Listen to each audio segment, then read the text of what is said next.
ভারতের প্ল্যান মোতাবেক সব চলতেছে এবং এই প্ল্যান মোতাবেক চালাইতেছে ভারতের আরেক সেবাদাস ওয়াকার। আমার কথা অনেকেই বিশ্বাস করেন নাই, অনেকেই আমাকে কইছেন ওয়াকার একটা বিপ্লবের শক্তি। এখন দেখেছেন তো, এখন দেখেন ভারতের সেনা প্রধান বলে তার সাথে নাকি অন্তর্বর্তীকালীন সরকার গঠনের পুরা সময় জেনারেল ওয়াকারের সাথে যোগাযোগ ছিল। অর্থাৎ ওয়াকার সাহেব যখন রাজনৈতিক নেতাদের নিয়ে অন্তর্বর্তীকালীন সরকার গঠনের চেষ্টা করতেছিলেন তখন তিনি নিয়মিত ভারতের সেনা প্রধানের সাথে যোগাযোগ রাখতেছিলেন, রাষ্ট্রদ্রোহী কাজ করছেন তিনি।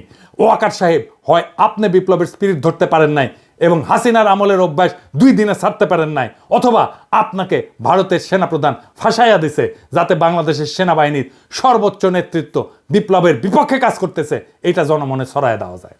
এইটা বাংলাদেশকে এবং বাংলাদেশের মানুষের মনোবল ধ্বংস করার চেষ্টা। এভাবেই গত 5 মাস ভারত নিজেদের কৌশল ঠিক করেছে এবং বাংলাদেশের সকল মানুষকে এটা বোঝানোর চেষ্টা করতেছে যে ভারত এখনো আমাদের প্রভু। এবং এইটা বোঝানোর জন্য তাদের প্রথম টার্গেট আমাদের হাসিনা বাবুর ফুফাতো বোনের জামাই সেনাপ্রধান ওয়াকার সাহেব।